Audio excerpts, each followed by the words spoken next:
Ok. Boa tarde a todos. Vamos continuar então com nossos estudos sobre fundamentos de cálculo. E hoje a gente vai começar um novo capítulo, né? Sequências de números reais, ou sequências em R.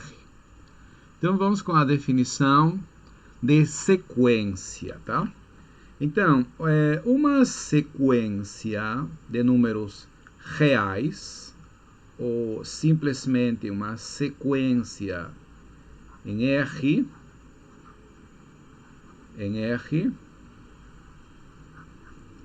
certo? Vai ser uma função, tá? Então, esse aqui é uma função que vamos denotar por x, uma função x, cujo domínio é o conjunto dos números naturais e cujo contradomínio é o conjunto dos números reais, certo? Então, uma sequência é simplesmente uma função, viu? Cujo domínio é o conjunto dos números naturais, tá bom? Muito bem. Lembrando que para nós, né, segundo nossa convenção, o conjunto dos números naturais é a partir do número 1, certo? Bom, como toda função, a cada elemento do domínio, ou seja, nesse caso aqui, a cada número natural, tem que fazer corresponder um único número real, né? Então, essa função aplicaria x em n, tá certo? Bom, então, no lugar da gente escrever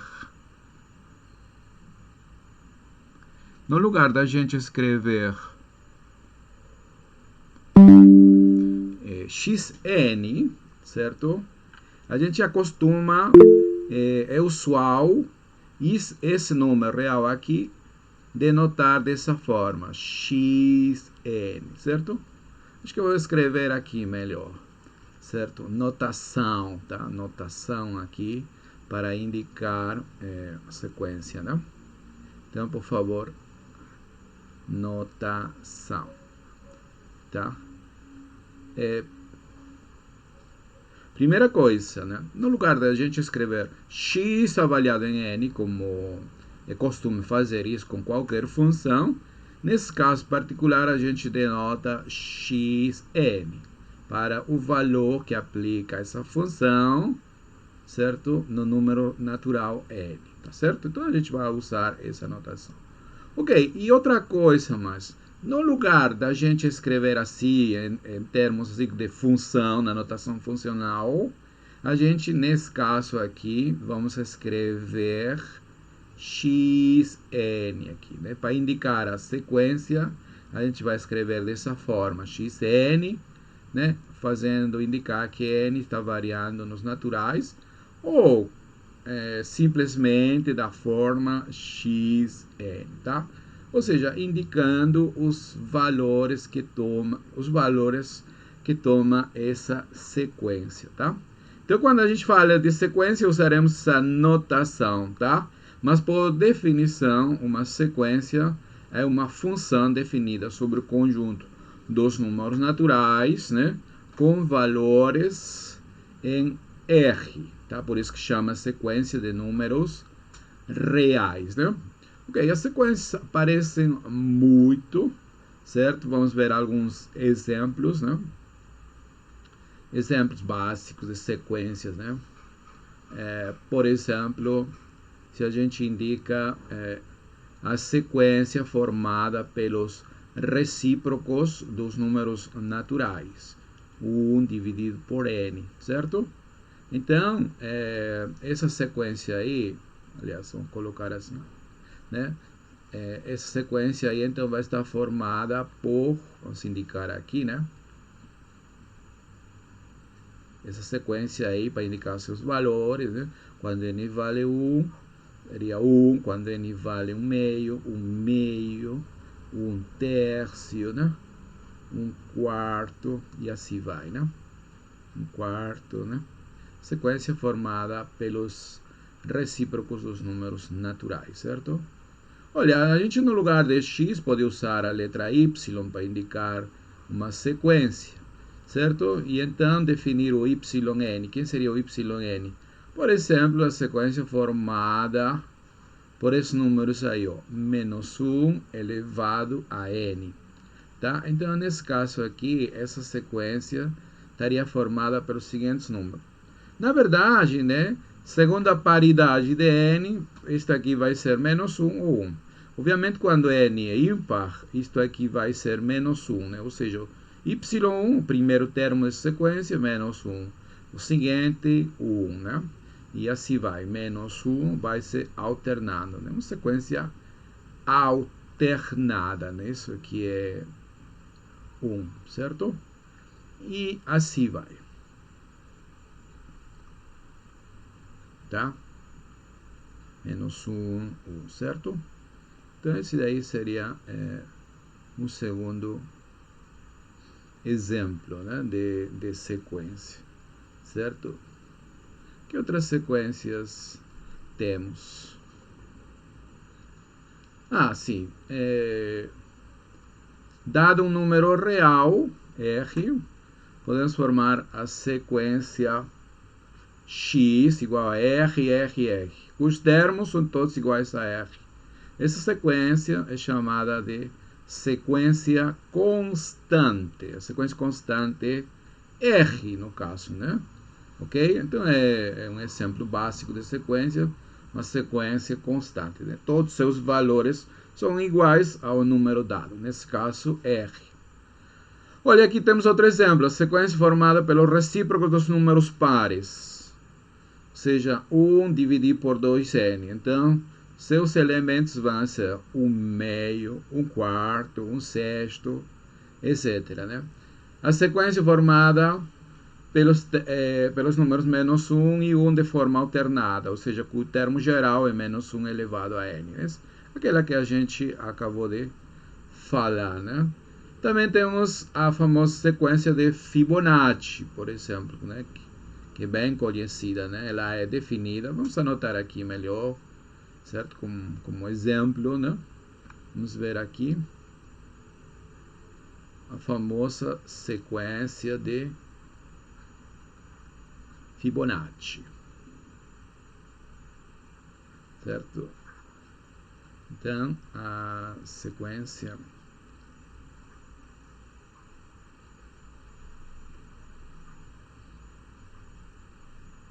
de Fibonacci,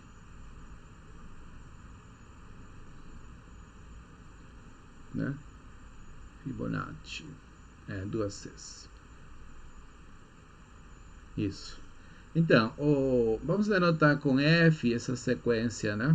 Então, o primeiro termo, por definição, é igual a 1, certo? O segundo termo, F2, é igual a 1 também. O terceiro termo dessa sequência, né, é a soma dos dois anteriores. 1 mais 1, então seria 2. O quarto termo seria a soma dos dois anteriores. 1 mais 2, no caso, né, 3. F5 seria a soma de F3 com F4, ou seja, 5, né? F7 seria a soma de F4 com F5, ou seja, 8, né? E então, em geral, né, vamos colocar aqui, em geral, o Fn,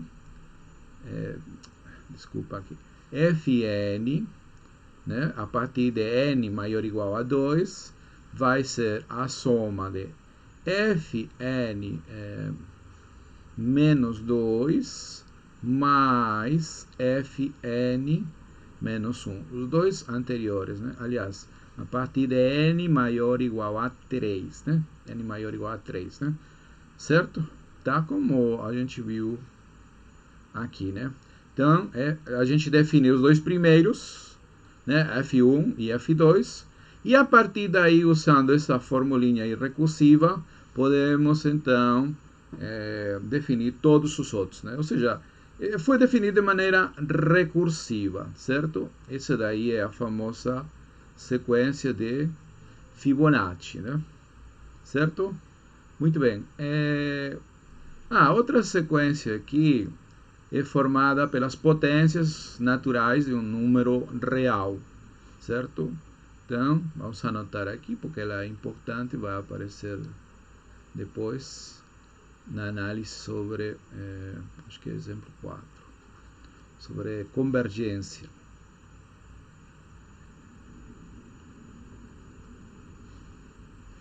Sim, exemplo 4. Então, seja R um número natural, aliás, R um número real, certo? R um número real, né?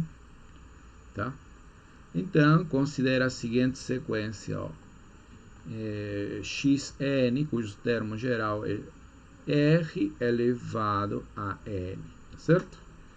Ou R elevado a N menos 1. Vamos considerar N menos 1 para envolver também o termo 1. Então, mas para isso a gente vai considerar R diferente de 0, né? Certo? Porque nesse caso aqui, essa sequência estaria formada pelos seguintes termos, né? Quando n é igual a 1, x1 seria R elevado a 0, que seria igual a 1, né? Por isso que eu coloquei R diferente de 0. O seguinte seria R elevado a 1, ou seja, o R, né? Certo? R elevado ao quadrado, R elevado ao cubo, e assim vai. Certo? Tá. Se eu tivesse considerado R elevado a N, digamos, a sequência YN e R igual a N, certo? Então, essa sequência aí estaria formada a partir de R, né? R quadrado, né? R cubo, certo? E assim vai. Perfeito? Muito bem. Ok. Nosso principal interesse, né, reside em estudar aquelas sequências cujos termos se aproximam de um número real quando tomamos índices grandes, tá? O que significa isso de maneira formal? Isso aí leva ao conceito de limite, ou de uma sequência convergente, tá? Então, dizemos que uma sequência de números reais converge para um número real L, ou que L é um limite. A princípio a gente vai falar de um limite e depois vamos mostrar que esse limite é único, caso ele existir.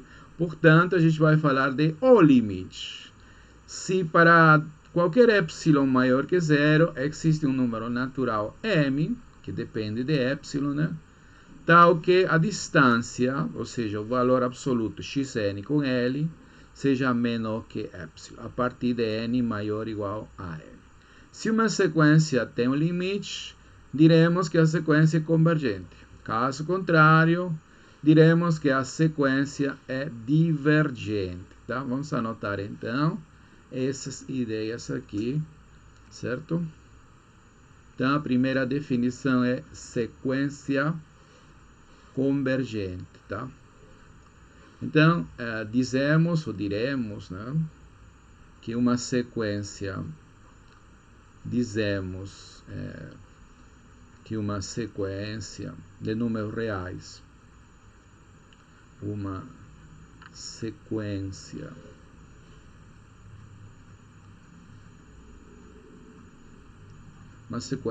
X, cujo termo geral é xn, certo? Converge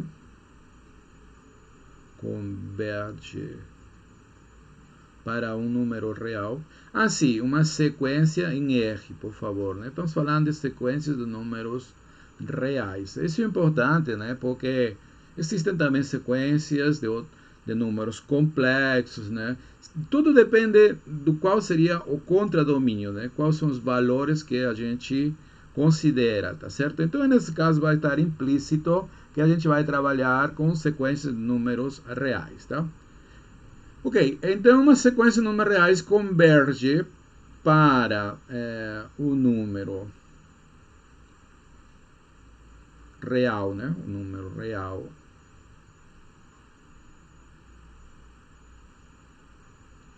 L, número real L, e aqui vem a definição, se para todo epsilon, o que a gente escreveu acima, se dado qualquer epsilon, se para todo epsilon a gente encontra um número natural m, que como visto depende de epsilon, algumas vezes a gente escreve dessa forma, né?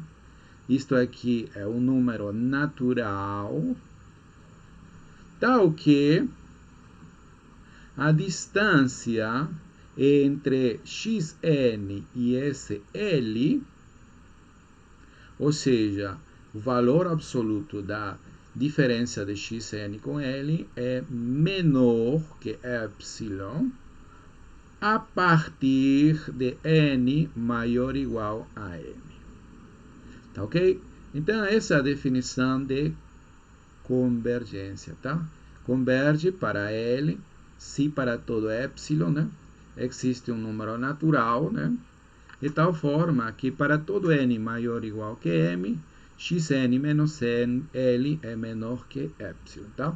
Agora, é importante, por exemplo, se a gente, esse negócio de aqui, que significa isso para interpretar de outra forma, digamos. Olha, essa desigualdade aqui, xn menos L, vai ser menor que epsilon, tá? Colocar aqui como observação, por favor. Observação, tá? Observação. O valor absoluto de xn menos L é menor que epsilon, pelas propriedades de números reais, se somente se xn menos epsilon fica entre menos epsilon e epsilon, certo? Muito bem. E isto aqui, né, somando L a ambos, a todos os membros, a gente tem as seguintes desigualdades. L menos epsilon menor que xn menor que L mais epsilon, ok? E isto, né, em termos de intervalo, significa que o xn pertence ao intervalo, certo? Centrado em L e de raio epsilon. Entendeu? Então, como a gente vai interpretar de outra forma, ou reinterpretar, se você quiser, o fato que uma sequência converge para um número real L, tá? Então, dizer que xn converge para L, certo? Vamos anotar aqui, se xn, essa sequência, que é x, né? Então, vamos escrever da seguinte forma, tá? Logo, né, xn, né, converge para L, para esse número real L, certo? Se somente se, dado qualquer epsilon, né, dado epsilon maior que zero, dado epsilon maior que zero, né,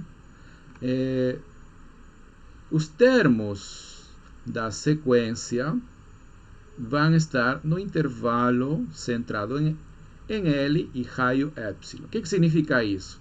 Tá, você vai considerar um intervalo aberto, centrado aqui, digamos que este aqui é L, e aqui você vai considerar um raio epsilon. Então, esse extremo aqui vai ser L menos epsilon, né? E esse extremo da direita vai ser L mais epsilon.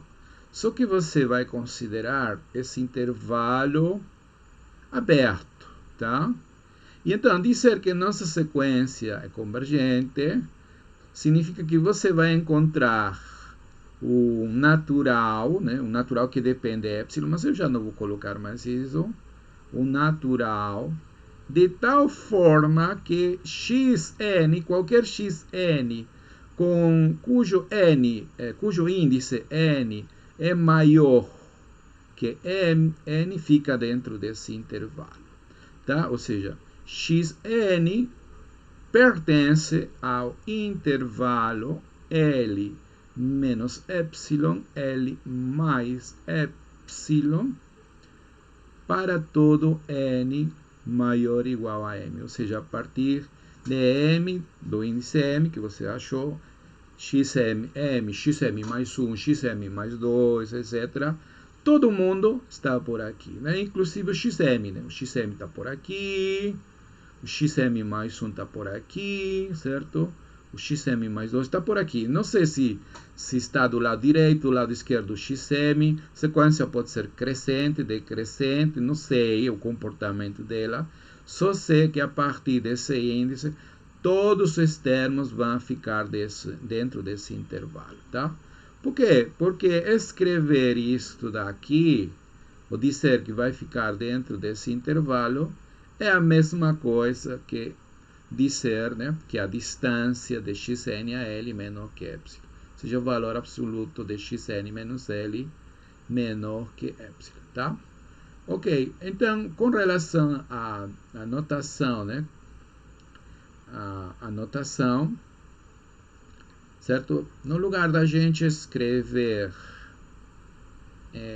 que essa sequência aí converge, né, para L, a gente muitas vezes usa a notação xn converge para L. Mas antes disso, antes de falar da notação, por favor, vamos demonstrar um fato muito importante, que é a unicidade do limite, tá? Teorema unicidade do limite. Unicidade do limite, tá? Esse L, esse número real ao qual a sequência converge, é chamado de limite, um limite. Então, vamos provar aqui que se uma sequência converge para dois números, necessariamente eles têm que ser iguais, certo? Como está escrito aqui, ó. Uma sequência em R pode ter no máximo um limite, tá? Então, uma sequência de números reais, uma sequência em R, pode ter no máximo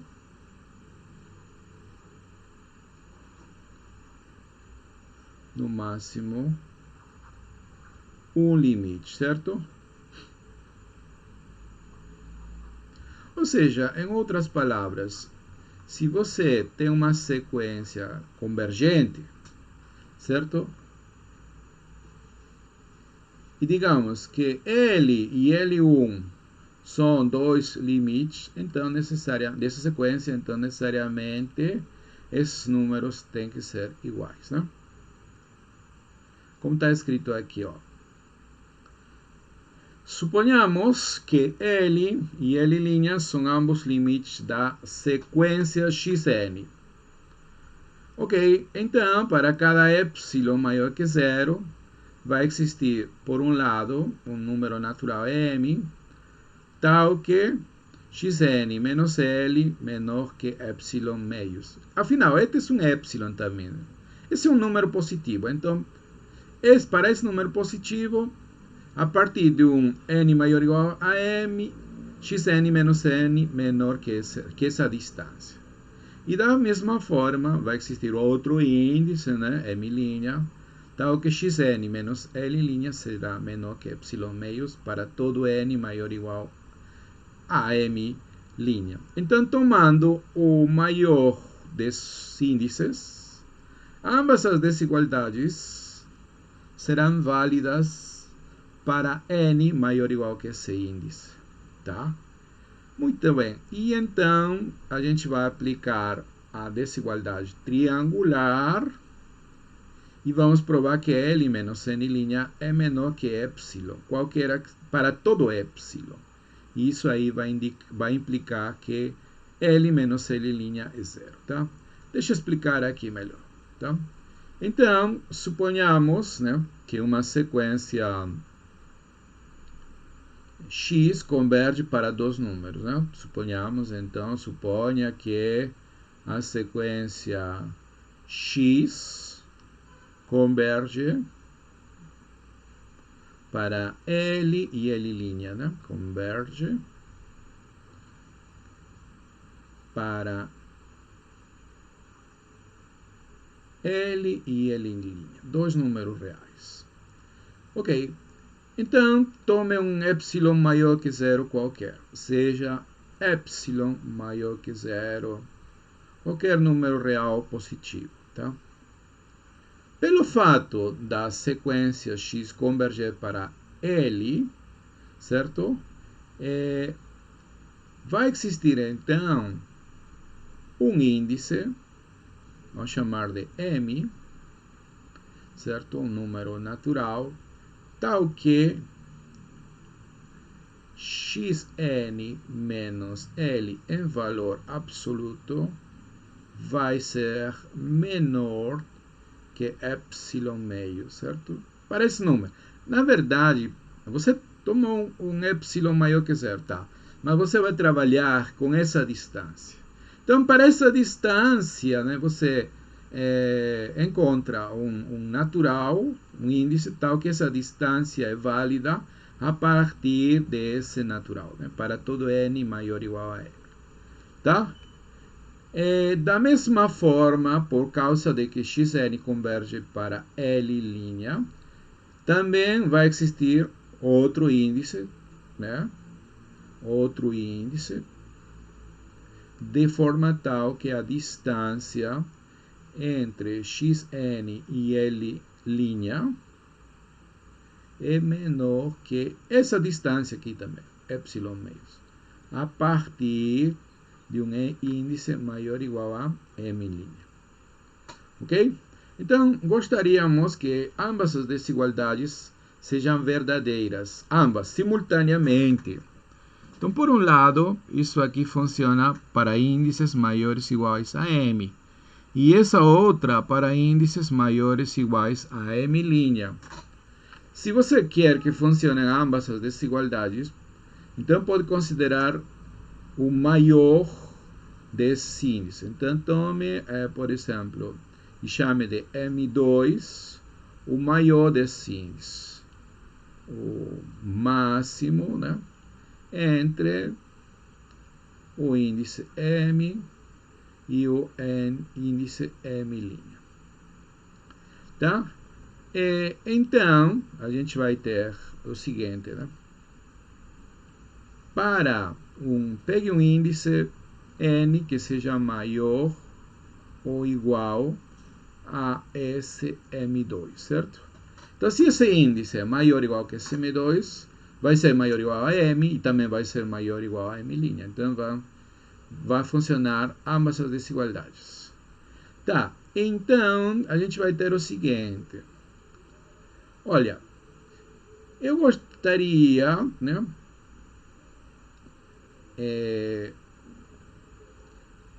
medir, digamos, essa desigualdade aqui, ó, L menos L'.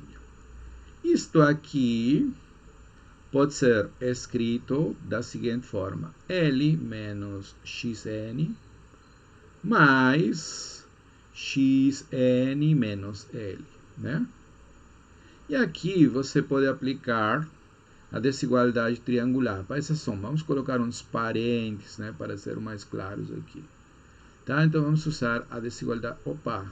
Vamos usar a desigualdade triangular do valor absoluto, né, que é uma propriedade bem conhecida dos números reais. Então, este aqui vai ser menor ou igual que o valor absoluto de L menos xn mais, desculpa aqui é L', por favor, L' aqui, L', né? Mais xn menos L'. Agora, você sabe que o valor absoluto de A é a mesma coisa que o valor absoluto de menos A. Portanto, isto aqui pode ser escrito assim, ó, xn menos L, né? Em termos de distância, né, é a mesma coisa. Distância de xn a L pode ser medida como valor absoluto de xn menos L ou L menos xn, tanto faz. Tá, e agora sim, como a gente considerou um índice suficientemente grande, ou seja, maior ou igual que M2, onde M2 é o máximo entre M e M', funciona essa desigualdade e também funciona essa desigualdade, tá? Portanto, tudo isto vai ser menor que epsilon meios, aquele outro também, né? E a soma vai ser igual a epsilon. Então, qual vai ser a conclusão? Que L menos L' vai ser menor que epsilon. E como epsilon foi tomado arbitrariamente, essa desigualdade vale para qualquer epsilon maior que zero, tá? Muito bem, então necessariamente, a partir de aqui, uma propriedade dos números reais, necessariamente isto aqui tem que ser zero, né? Porque isto vale para qualquer epsilon positivo, né? Qualquer epsilon positivo, por muito pequeno que seja, isto ainda é menor, tá? Então, necessariamente,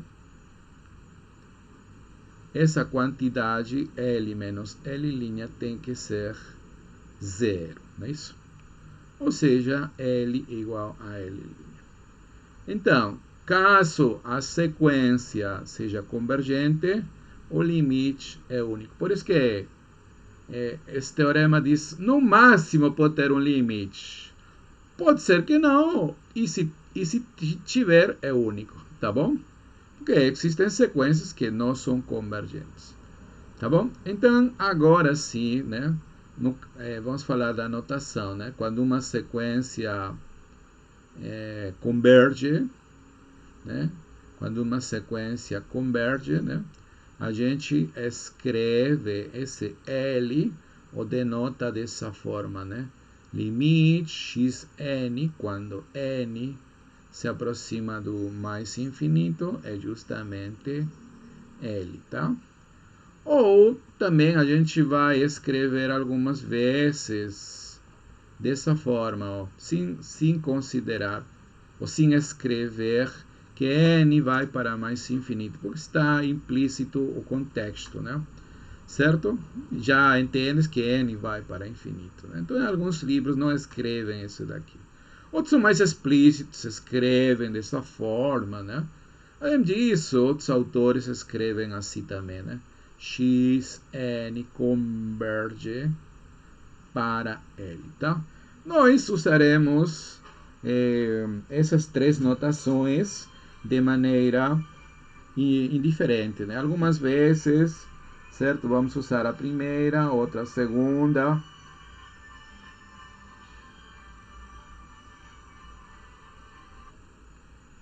Tá? Então, isso aí é com relação à notação, certo? Tá? E a gente vai falar de o limite, né? O limite, certo? Quando uma sequência é convergente, porque já mostramos que caso uma sequência seja convergente, o limite é único, ok? Muito bem.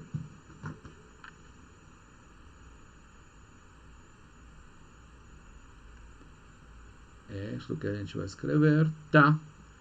Exemplos. Olha, exemplos de sequências convergentes, né? A sequência constante, né? Ela vai, digamos, com um valor constante igual a R, como aqui, né? Ela converge para R.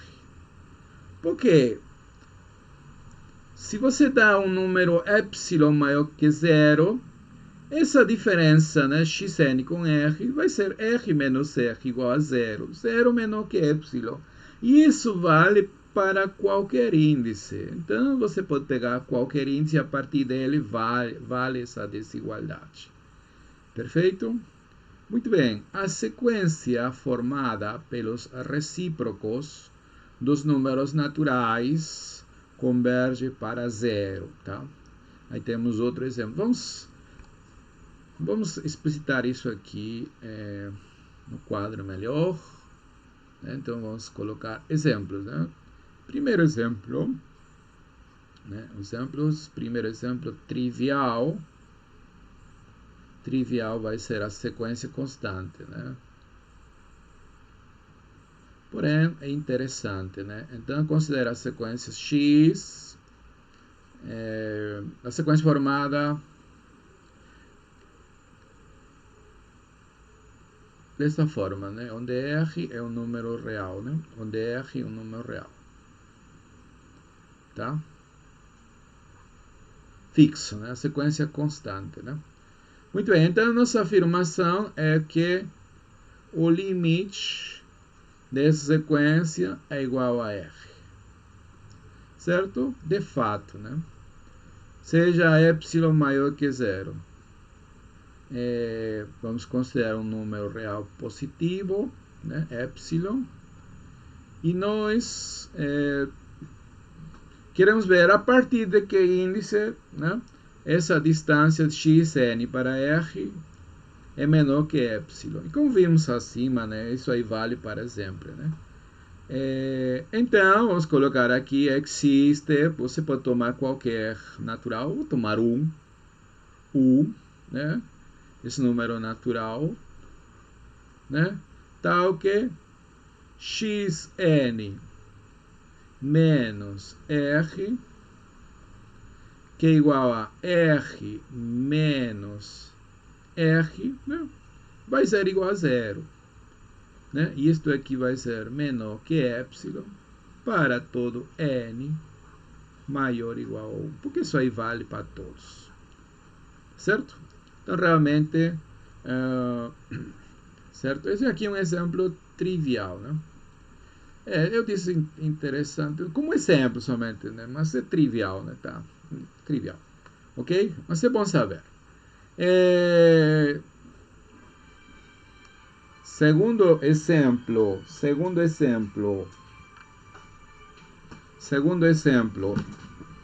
Desculpem aqui.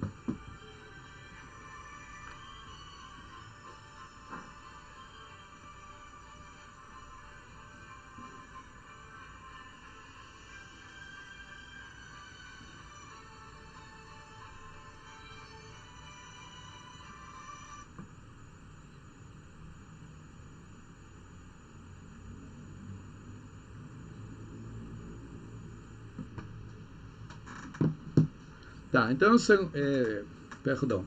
O segundo exemplo é formado pelos recíprocos dos números naturais. Né? Acho que eu já vou considerar diretamente aqui. Vamos colocar.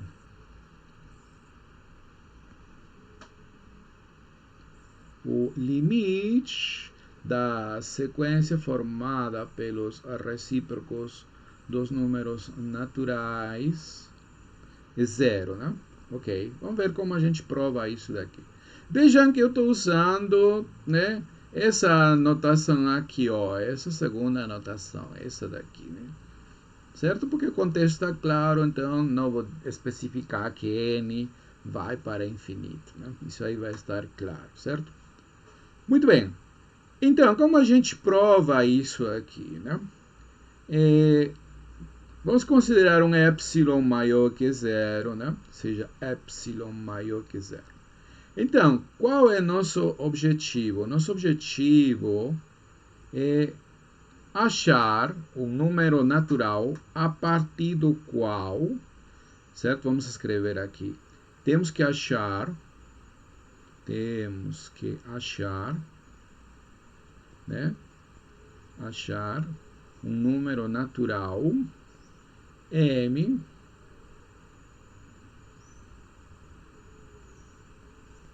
é um número natural tal que a distância entre um N, né, que é o término geral dessa sequência, e o candidato a ser limite, certo? Ou seja, isto aqui, que é igual a 1 dividido por N, seja menor que epsilon, a partir de N maior ou igual que esse índice, certo? Esse índice que temos que achar.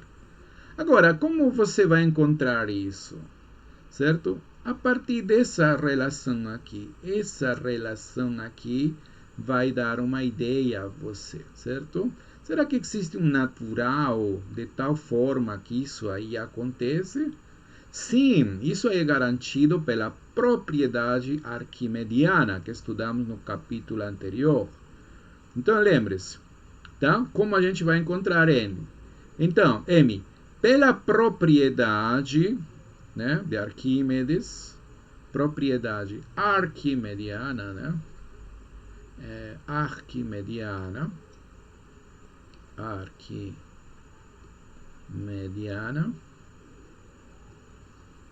existe um número natural tal que o cujo recíproco é menor que esse epsilon aqui. Então aqui vou escrever M natural para ser mais explícito, né? Tá? Tal que isso aí acontece. Logo, veja bem, se o índice N é maior ou igual a M, então se a gente toma os recíprocos, 1 dividido por N vai ser menor ou igual a 1 dividido por M, que por sua vez é menor que epsilon, certo? E, portanto, a distância de 1 dividido por N para 0, que é igual a 1 dividido por N, vai ser menor que epsilon. Mas para isso acontecer, N tem que ser maior ou igual a M. Tá? Então, dado epsilon, nosso objetivo, né, dado epsilon, nosso objetivo, pois que eu escrevi aqui, temos que achar aquele índice, né, de tal forma que essa desigualdade seja verdade para N maior ou igual a M. E aqui dá a ideia de qual índice tomar, né? Quem vai garantir é a propriedade arquimediana, aquela que vai garantir a existência de um natural cujo recíproco seja menor que epsilon, né? E logo já a gente formaliza isso, né? Tomamos um índice maior ou igual a M, seu recíproco 1 dividido por N vai ser menor ou igual que 1 dividido por M, portanto, tudo menor que epsilon, né? Tá? E então a distância de um N a 0 vai ser menor que epsilon a partir de N maior ou igual a M, tá ok? Muito bem, essa sequência aí é muito importante dentro da análise na reta, né? Saber que o limite de 1 dividido por N é 0. Né? Nós provamos no capítulo anterior que o supremo do conjunto formado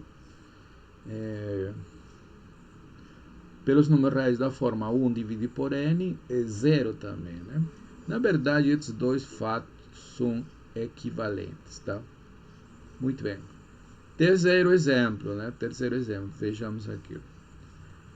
Limite de 1 dividido por N ao quadrado, tá? É 0 também.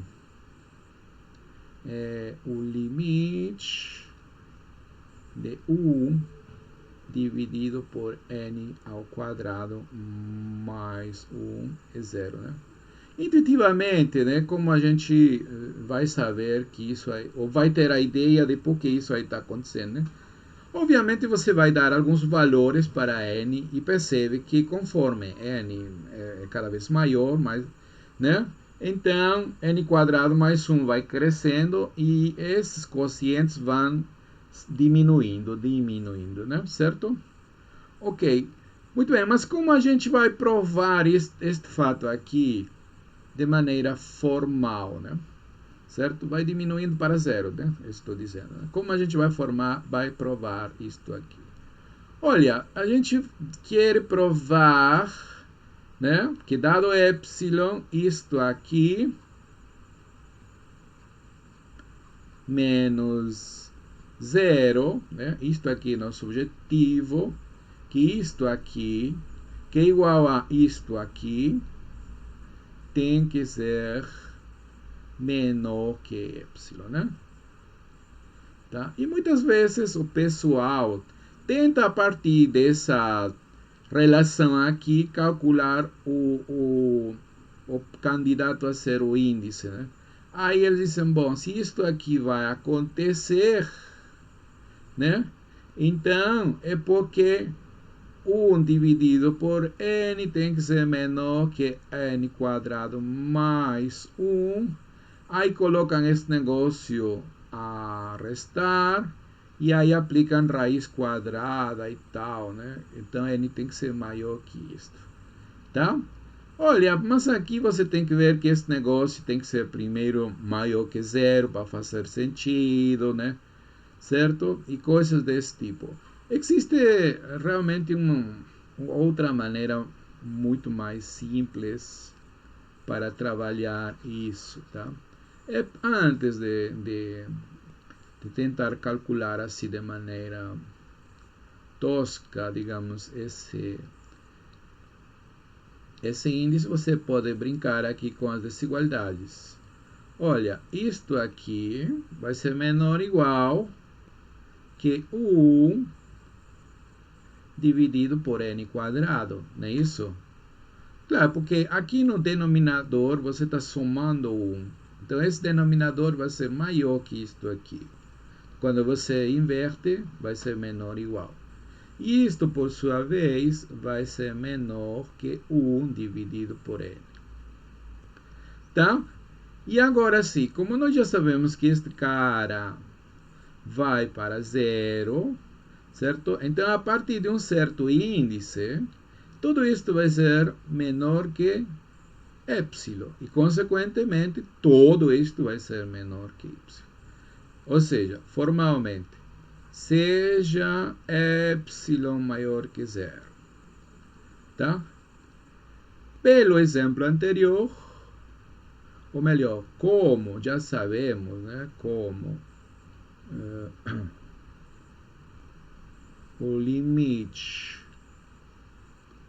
de 1 dividido por n, que realmente é o exemplo anterior, por isso eu falei, né? É zero. Existe o número natural,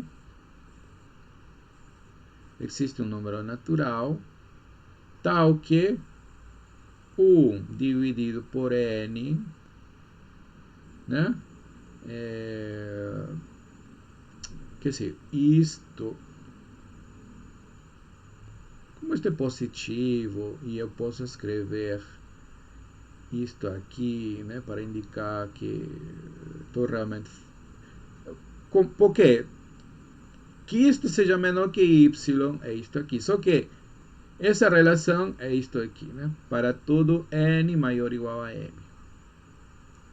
Tá? Então, como esse limite é zero, isto que está aqui é menor que y. Só que isto que está aqui é 1 dividido por n.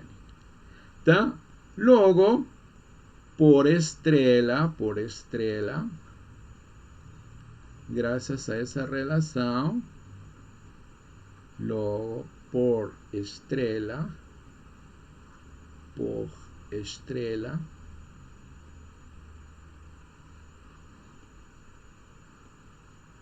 1 dividido por n quadrado mais 1 menos 0, né? Que é menor, menor ou igual que 1 dividido por n, certo? Isto aqui vai ser menor que epsilon. Mas isto daqui é menor que epsilon a partir de n maior ou igual a m. Então, essa desigualdade vale a partir de n maior ou igual a m. Ok? Perfeito. Então, o limite desse negócio aqui é 0, 0. Tá? Muito bem.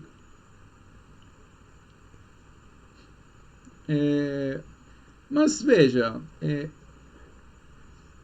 bom, acá temos outro exemplo também, né? Provar, por exemplo, que o limite de 3n mais 2 dividido por n mais 1 é 3. Tá? Então, a gente tem que fazer temos que estimar essa diferença em valor absoluto, né? 3n mais 2 dividido por n mais 1 com 3.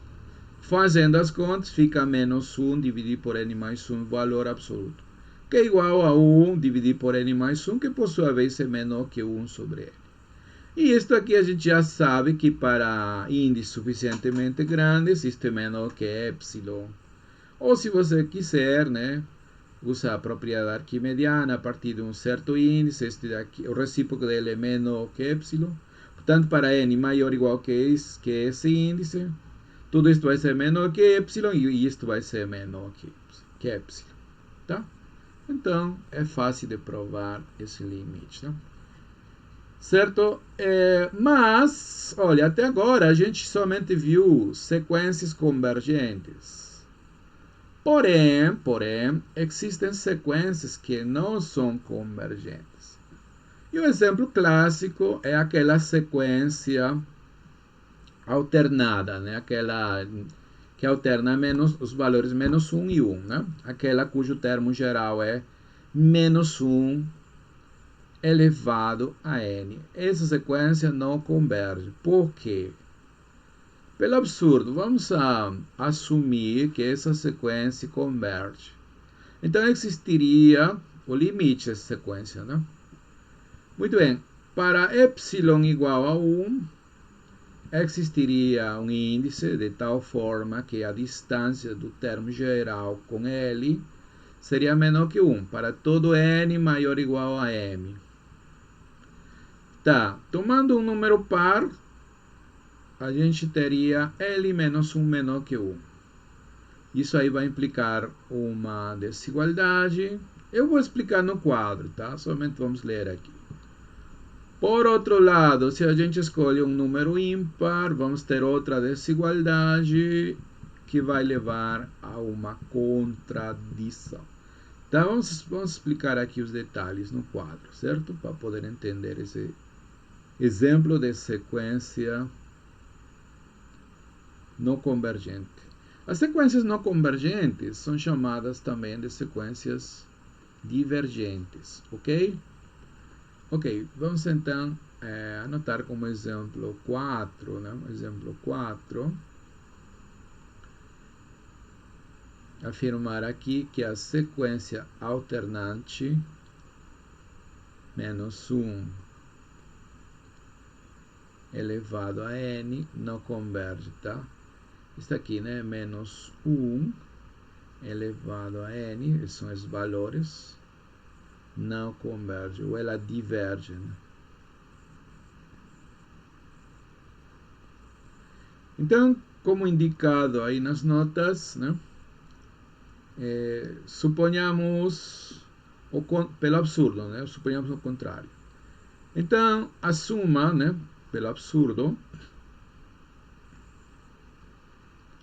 vou anotar aqui melhor, pelo absurdo,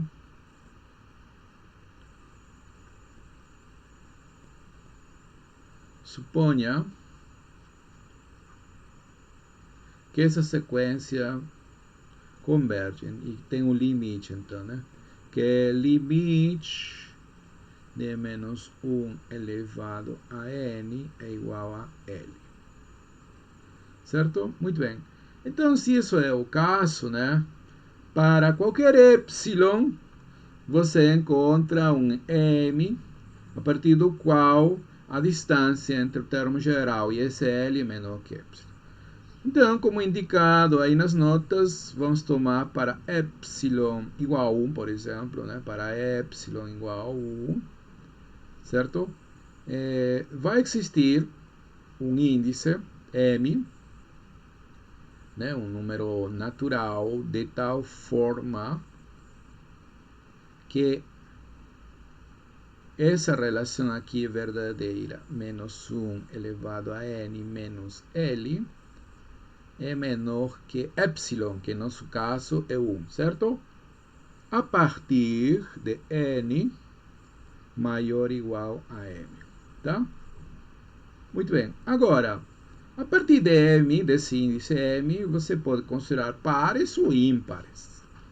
Então, por exemplo, se você considera n ímpar, se n é um cara, digamos, aliás, primeiro um número par, certo? Um número, se vou chamar de n0 é um número par maior ou igual a m, então você teria o seguinte, menos 1 elevado a esse cara, 2k, menos L seria menor que 1. Como esse índice aqui é par, então menos 1 elevado ao par, a uma potência par é igual a 1. Então você teria 1 menos L seria menor que 1, não é isso? Tá. E então, usando as propriedades do valor absoluto, essa relação indica que menos 1 menor que 1 menos L, e tudo isso menor que 1. Somando 1 ou menos 1, ambos membros, a gente teria menos 2 menor que menos L. Somando menos 1, restando menos 1. Então aqui seria menor que 0, né? Somando menos 1 a todos os membros, né? Menos 1, menos 1, menos 2. Menos 1 liquida aqui, menos 1 liquida aqui. Multiplicando por menos, né? Você teria que 0 menor que L menor que 2. Certo? Ou seja, L teria que ser um cara que está entre 0 e 2, L positivo, tá? Mas o que acontece se você toma outro índice, só que ímpar? Tome aqui um índice ímpar, digamos, um cara 2k menos 1. Índice que seja maior ou igual a esse m, né? Olha, porque essa relação aqui funciona a partir de m. m mais 1, m mais 2, m mais 3, blá, blá, blá. Aí você considera um par, né? Que seja maior. E agora estou considerando um ímpar. Tá? Bom, então o que acontece com essa relação, né? Se n ímpar, n1, a gente vai ter, então, o seguinte. Então, vamos ter menos 1, todo valor absoluto, né? Elevado a um ímpar. Menos L. Aqui eu escrevo L. Este daqui é 1. Isso aqui será menor que 1. Só que, como expoente ímpar, esse negócio aqui vai dar 1. É menos 1, né? Então vai ser menos 1 menos L menor que 1. Tá? Só que menos 1 menos L, né? A gente pode retirar esse menos. E então teríamos que é a mesma coisa, 1 mais L, né? Porque estamos em valor absoluto. E agora, se desdobrando essa relação, teríamos que 1 mais L está entre menos 1 e 1. Né? Somando menos 1 a ambas desigualdades, a gente teria menos 2 menor que L menor que 0. Tá? Agora compare essa relação. Olha, aqui L está sendo negativo, é? E aqui? L está sendo positivo, certo? Então, essas relações aqui são contraditórias. Né? Essa relação estrela, certo? Contradiz a relação duas estrelas. Certo? Por um lado é positivo L, por outro lado negativo, né? Então, essa contradição vem de assumir que o limite dessa sequência existe. Tá? Então, esse limite não existe. Em outras palavras, essa sequência é divergente. Ela não converge. Tá? Muito bem. Então, em geral, as sequências, né? Uma sequência são funções, né? Com domínios, números naturais com valores, mas nem sempre converge. A sequência de Fibonacci, por exemplo, né? É uma sequência interessante, porém ela não converge. Tá? Então, para nós, em nosso curso, as sequências que vão ser de nosso interesse são as chamadas sequências convergentes. Tá? E vamos ver relações entre as sequências convergentes. Por exemplo, vamos ver que soma de sequências convergentes é convergente, produto também, né? Quociente também, desde que o limite da sequência denominador seja diferente de zero, então a sequência quociente também vai ser convergente. Tá? Mas antes disso, vamos estudar o famoso teorema do confronto, né? Que popularmente é conhecido como teorema do sanduíche, certo? Qual é o enunciado desse teorema? Olha, a gente vai considerar três sequências, x, y e z, né? Como aqui. Tá? E vamos assumir que a partir de certo índice, vale essa desigualdade aqui. Xn menor ou igual que yn menor ou igual que zn. Se as sequências x e z convergem ao mesmo limite, L, então a sequência que está no meio, y, também converge para o mesmo limite. Tá? Muito bem, então vamos anotar isso aqui e dar as ideias da demonstração. Né? Nós vamos usar outra folha, tá? Então, teorema do confronto, né? Nossa. Teorema do confronto.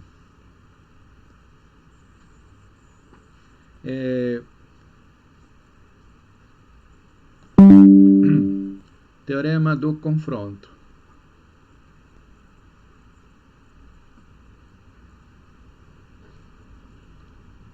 Conhecido também como teorema do sanduíche. Tá? Então, a gente vai ter três sequências, né? Três sequências. Certo? Vamos anotar aqui, né? Sejam as sequências x, cujo termo geral é xn, y, yn, z igual zn, certo? Sequências em R, tais que vale a seguinte desigualdade, né? Xn menor ou igual que yn menor ou igual que zn para todo n maior ou igual que um certo índice, né? Certo? Algum índice natural, ou seja, existe natural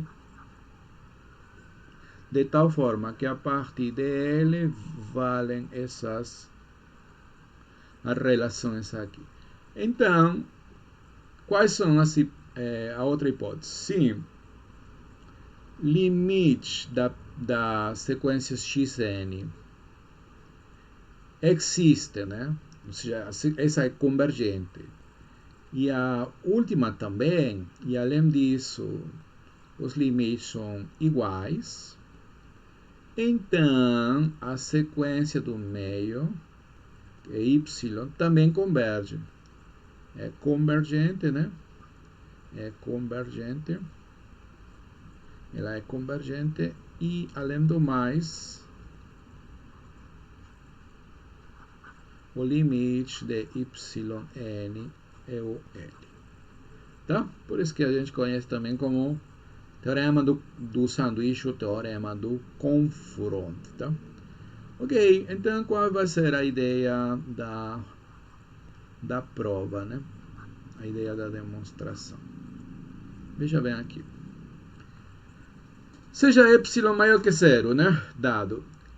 Como o limite de xn é L, então vai existir um índice natural M1, de tal forma que a distância de xn para L menor que epsilon, a partir de n maior ou igual a M1.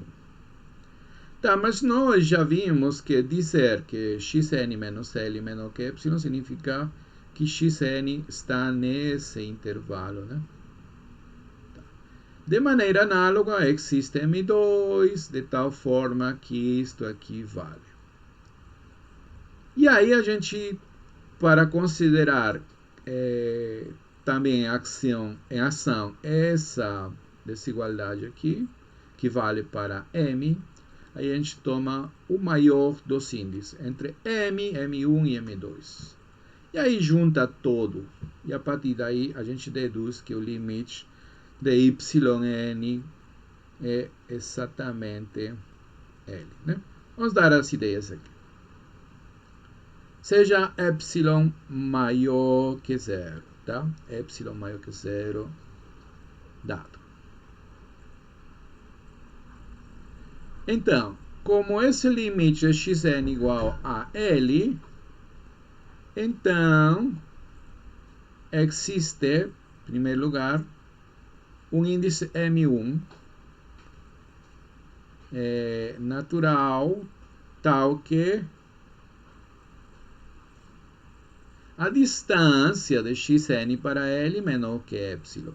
Mas dizer isso significa que xn fica dentro do intervalo centrado em L e raio epsilon. Né? Isso aqui é um negócio que a gente já viu quando definimos sequência convergente. Então, isso aqui vale para todo n maior ou igual a m1. Por causa de quem? De que xn converge para L. Da mesma forma, vai existir um segundo índice, m2, né? De tal forma que Zn, né? Zn fique também dentro desse intervalo. Zn esteja aqui. Por quê? Porque Zn converge para L. Então, isto aqui vai ser válido a partir de um certo índice M2. Por causa da convergência de Z. Z também converge ao mesmo limite. Agora, nós temos essa relação, ó, xn menor ou igual a yn, menor ou igual a zn, a partir de m. Então, eu quero juntar essa relação, essa, com essa e com essa. Essa relação aqui vale a partir de m. Essa segunda a partir de m1 e essa última a partir de m2. Então, você vai considerar um número maior, e vamos chamar de M3, um número maior entre todos esses M's aí, o maior de todos, né? Por isso a gente considera o máximo, né? Denota assim, máximo, entre M M1 e M2, certo? Quem é o maior de todos? Como é um conjunto finito de números naturais, pode ser calculado. Um desses é o maior. Então, para n maior igual, logo, vamos colocar aqui, logo, para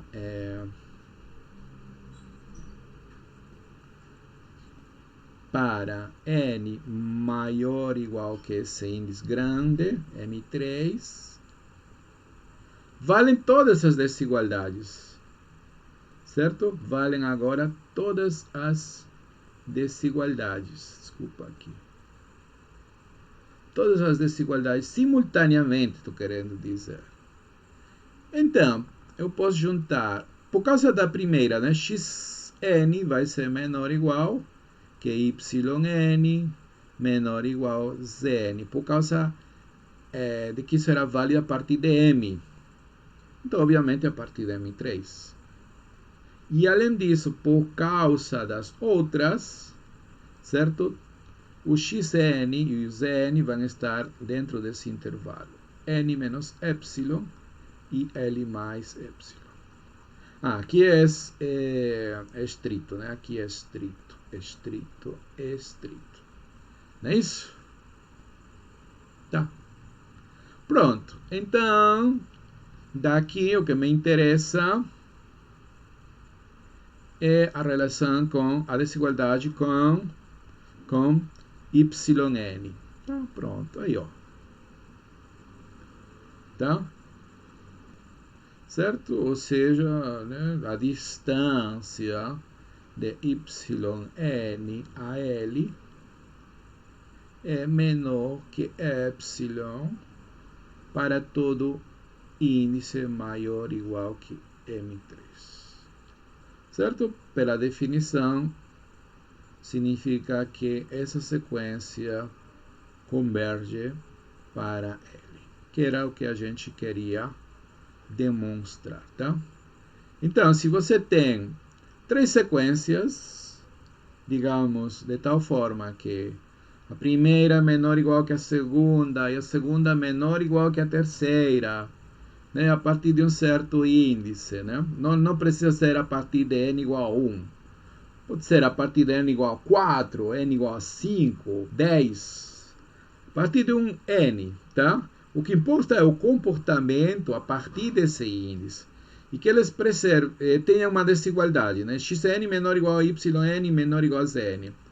Se esses caras dos extremos convergem ao mesmo limite, o mesmo vai acontecer com aquela sequência intermediária. Tá? Exemplos de aplicação do teorema do confronto, né?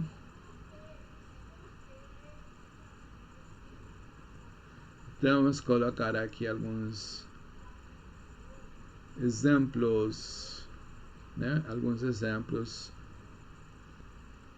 sobre o teorema do confronto. Aplicações, aliás.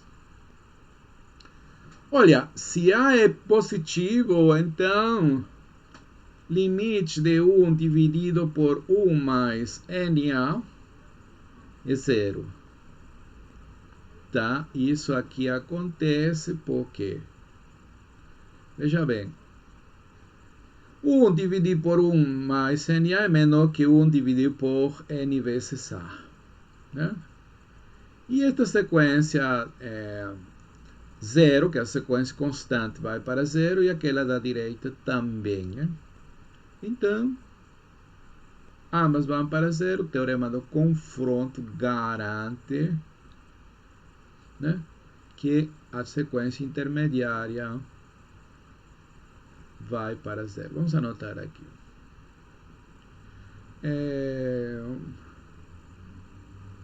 Seja A um número maior que zero, tá? Qualquer dado fixo. Então, o limite é 1 dividido por 1 mais NA é zero. Tá? De fato, então, de fato, né? Olha, essa sequência zero, sequência constante zero, o termo geral da sequência constante zero é menor que o 1 dividido por 1 mais NA. Certo? Isso é claríssimo. Tudo isto é positivo. E isto, por sua vez, é menor que 1 dividido por NA, né? Por quê? Porque aqui nesse denominador você está somando 1, né? Então esse denominador já é maior, certo? Que esse denominador aqui. Então, quando você inverte, vai ser essa quantidade menor. Agora, essa sequência aqui, obviamente, converge para zero. E essa daqui, intuitivamente, também, porque a gente já viu que a sequência 1 dividido por n vai para zero. Então, por que esta sequência aqui vai para zero? Na verdade, a prova desse fato aqui também é trivial, né? Trivial aqui, certo? Então, eu vou deixar como observação, aqui vou anotar como observação, mas você pode fazer a demonstração como um pequeno exercício, que é o limite de 1 dividido por NA, né? A é positivo nesse caso, né? Isto aqui é zero, né? Tá? Ok. Bom, na verdade, vamos dar ideia aqui, né? Olha, a gente dá um epsilon maior que zero, né? Ou seja, epsilon maior que zero. Então, nós queremos verificar a existência de um certo índice de tal forma que isto menos zero, né? Porque zero é o candidato a ser o limite, que isto seja menor que epsilon, né? Mas isto aqui somente vai... isto aqui, essa desigualdade vai ser verdadeira se somente se 1 dividido por epsilon A é menor que E. Tá? E então, nesse momento, esse daqui vai dar a ideia. Nesse momento, você pode aplicar a propriedade arquimediana. Então, você vai proceder assim. Seja epsilon maior que zero. Então, pela propriedade arquimediana, vou anotar aqui, propriedade arquimediana, existe um índice, um natural, aliás, primeiro um natural, tal que o recíproco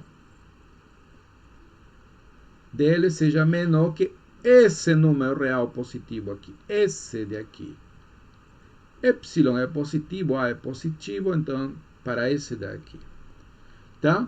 Logo, aqui eu vou considerar este como índice. Logo, se n maior ou igual a m, então, né, 1 dividido por n vai ser menor ou igual a 1 dividido por m, que por sua vez vai ser menor que 1 dividido por epsilon A. E então, a gente vai ter que 1 dividido por n menor que 1 epsilon A. E isto aqui, né, fazendo as brincadeiras aqui,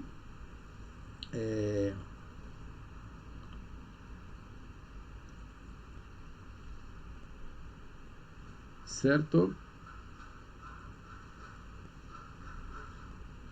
Quer dizer, invertendo aqui, né, isto aqui vai significar, então, multiplicando por A, deixa eu ver aqui, deixa eu ver, eu procedi correto.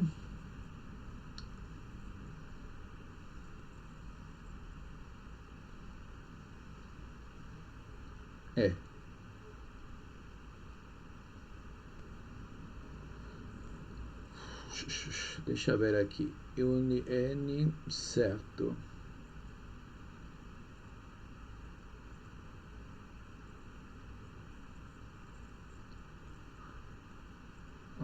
sobre epsilon.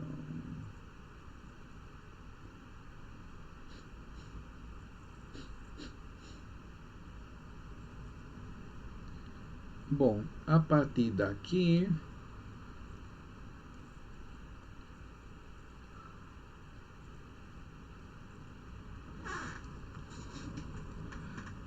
deixa eu ver aqui.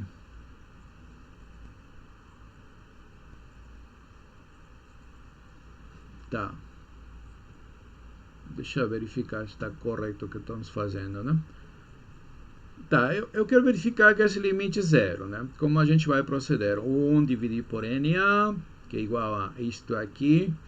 Eu quero que isto aqui seja menor que epsilon, ok? Então, fazendo a inversão aqui, a gente vai ter 1 dividido por epsilon, né?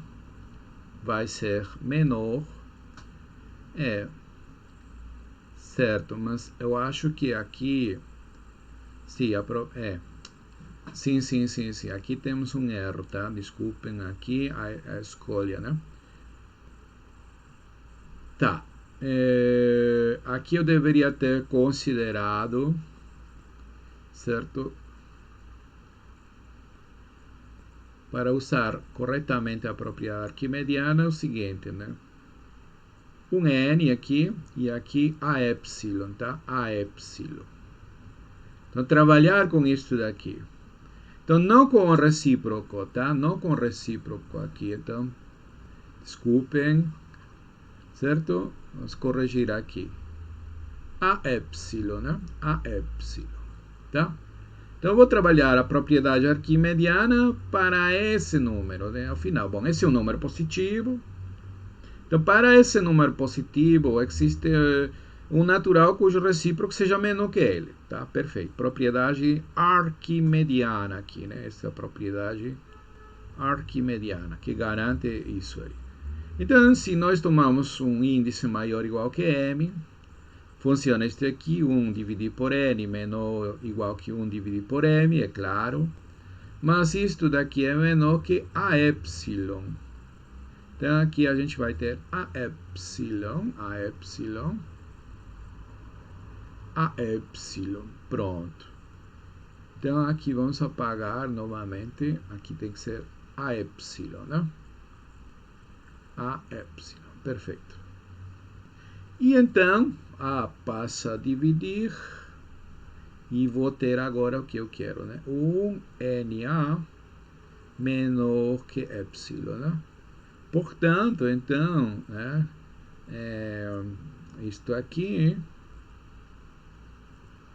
1 dividido por NA menos 0, 1 dividido por NA menos 0, que vai ser igual, obviamente, a 1 dividido por NA. Tudo isto vai ser menor que epsilon, desde que N seja maior ou igual que esse índice que a gente escolheu. Tá? Ok, isso aí então provaria a observação, né? Essa observação. Certo? A gente trabalhou no caso A igual a 1, né? Certo? Tá. Muito bem. Então, agora sim a gente pode aplicar o critério do confronto, né? Em estrela. Porque, veja, aqui temos a desigualdade constante. Já sabemos que as desigualdades constantes convergem para esse mesmo termo constante, nesse caso seria 0. Essa sequência da direita, acabamos de ver que ela vai para 0, então a sequência do meio vai para 0, tá certo? Então, né, estrela, voltando, estrela, certo? Concluímos pelo teorema do confronto,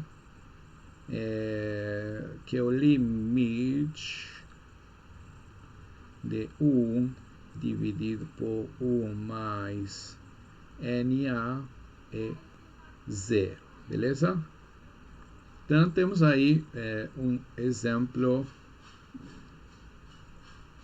de aplicação do teorema do confronto, certo? Deixa eu abrir aqui mais slides, mais páginas.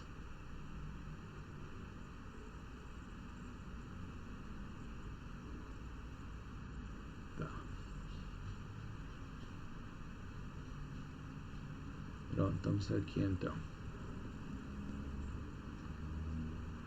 Segundo exemplo.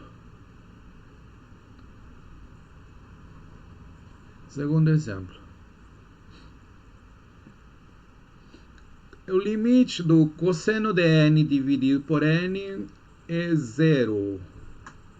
Tá? Por que isso aí é verdade? Limite do cosseno, né? N, tudo isso dividido por n é zero. Olha, trabalhar com a sequência de cossenos de números naturais não é uma tarefa simples, né? Cosseno, quanto vai? Cosseno de zero é o valor conhecido, que é 1.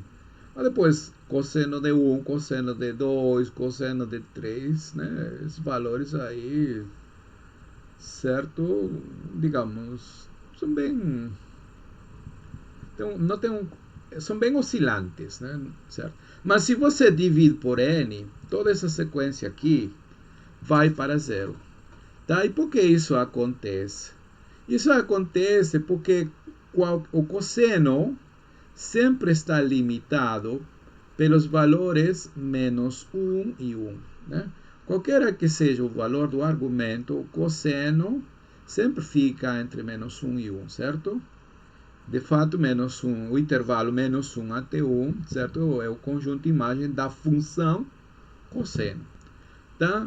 Então, em particular, para qualquer número natural, vale isso daqui.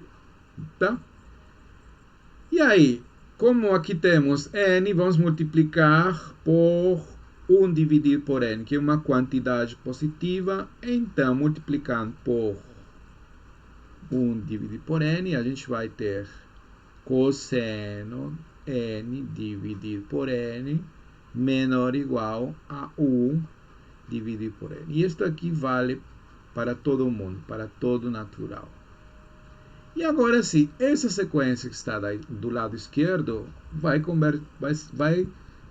convergir para zero, da mesma forma que a sequência do lado direito, né? Essa sequência aqui claramente converge para zero. Mesmo que esteja aqui o menos, né? Certo? Isto aqui vai para zero e da direita também. Então, pelo teorema do confronto, a sequência do meio, certo? Converge para zero, né? O teorema do sanduíche, certo? Do confronto, a gente tem que a sequência intermediária, né? Cosseno de n dividido por n, também vai para zero, ok?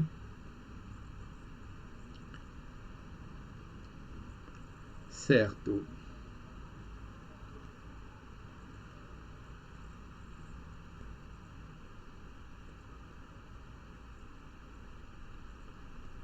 Tá.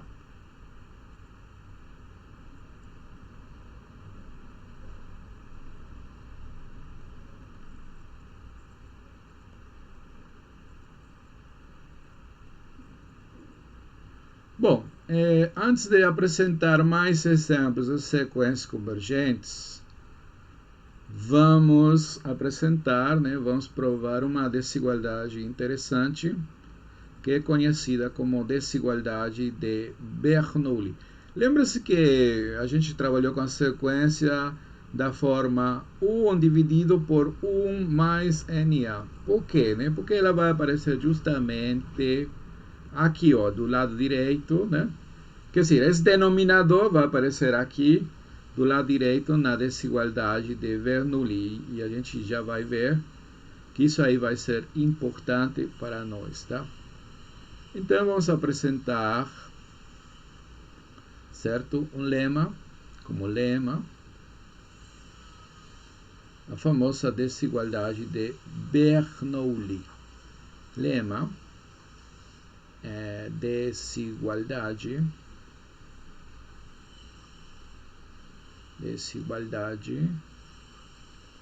de Bernoulli.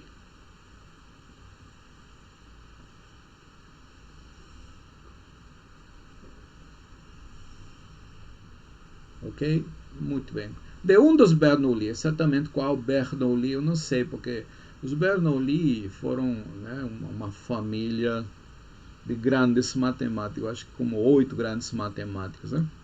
Muito bem. Então, seja A um número real maior que menos 1. Então, vale a seguinte desigualdade. 1 mais A elevado a N é maior ou igual que 1 mais NA, né? Muito bem.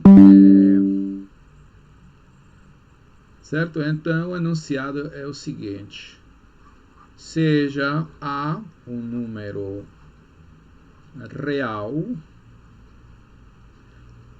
de tal forma que A é maior que menos 1. Né? Maior que menos 1. Ou seja, A mais 1 maior que 0. Então, 1 mais NA, aliás, 1 mais A elevado a N vai ser maior ou igual que 1 mais N vezes A. Qualquer que seja o número N natural, certo? Como é uma proposição relativa a números naturais, né? Essa prova vai ser dada por indução matemática, né? As ideias. Obviamente, se n é igual a 1, não temos nada a provar aqui, né? Se n vale 1, então esse daqui vai ser 1 mais a elevado a 1, que é igual a 1 mais a. E do lado direito você vai ter 1 mais a. Então são iguais. Então nada a ser demonstrado. Suponhamos, hipótese indutiva, né? Suponhamos que vale a desigualdade para n maior ou igual a 1. Né? Então,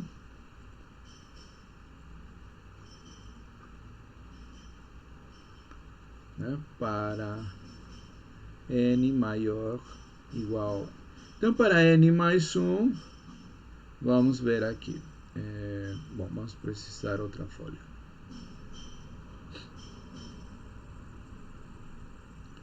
Então, 1 mais A elevado a N mais 1, certo? Isto aqui é igual a 1 mais A elevado a N vezes 1 mais A, certo? Pela hipótese indutiva, esse negócio aqui já é maior ou igual que 1 mais NA. E como 1 mais A é positivo, eu posso multiplicar aqui, né? Posso multiplicar por 1 mais A e a desigualdade é mantida, né?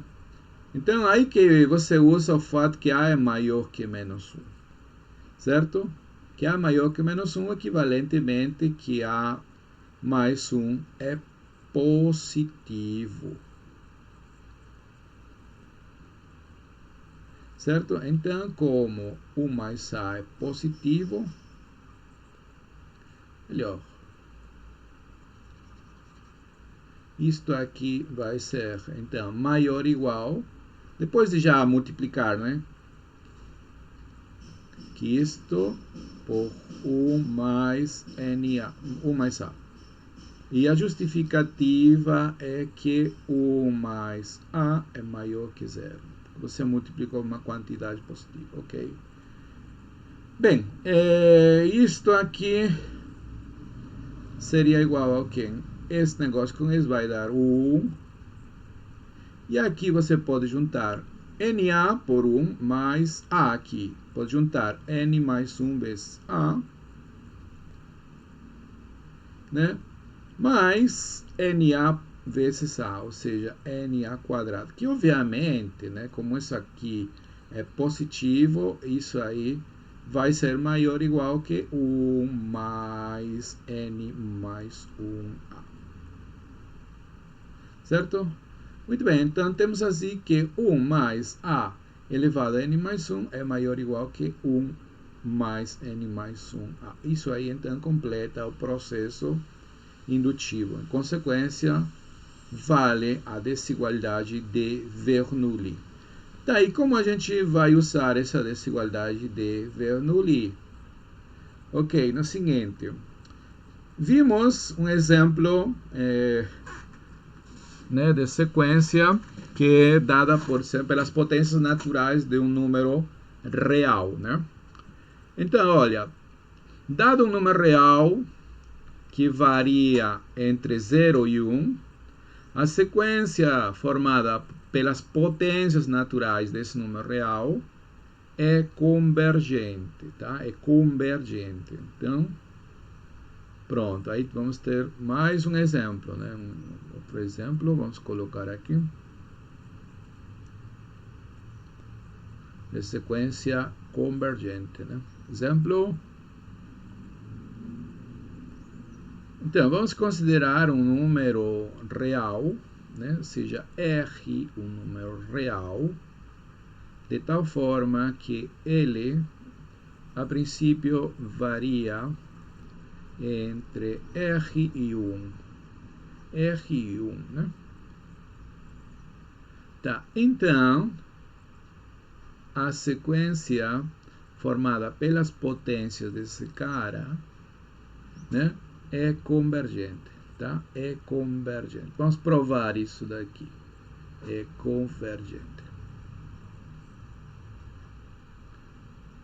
A primeira possibilidade é que esse R seja igual a zero, né? Se R é zero, não há nada provável. Se R é zero, 0 elevado a n, certo? 0 elevado a n seria zero, né?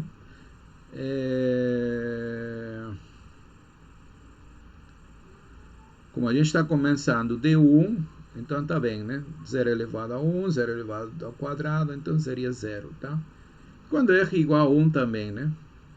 Certo? Se R igual a 0, R igual a 1, seriam sequências constantes. E sequências constantes são convergentes. Se R igual a 0, esse aqui seria as potências de 0, 0, seria a sequência constante igual a 0. Ela converge para 0. Se R é igual a 1, então seriam potências de 1. Todo mundo vale 1. Seria a sequência constante igual a 1 que converge. Pronto. Tá? Então, nada a provar nesses casos. Então, sem perda de generalidade, podemos assumir que R é maior que 0 e menor que 1. Certo? Tá, ok. Muito bem. Perfeito. Sendo assim, deixa eu ver qual é o negócio aqui. Pronto. Sendo assim, né, desde que R maior que 0, a gente pode invertir, né? 1 dividido por R faz sentido, né? Porque aí, nesse caso, R não seria 0, né? Você pode fazer essa inversão, considerar a recíproca. E, por outro lado, como R é menor que 1, 1 dividido por R vai ser maior que 1. Não é isso? Muito bem. Então, se ele é maior que 1, podemos escrever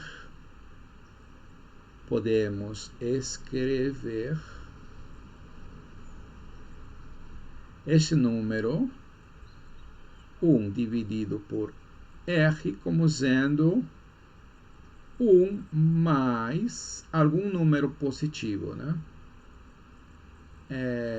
Para algum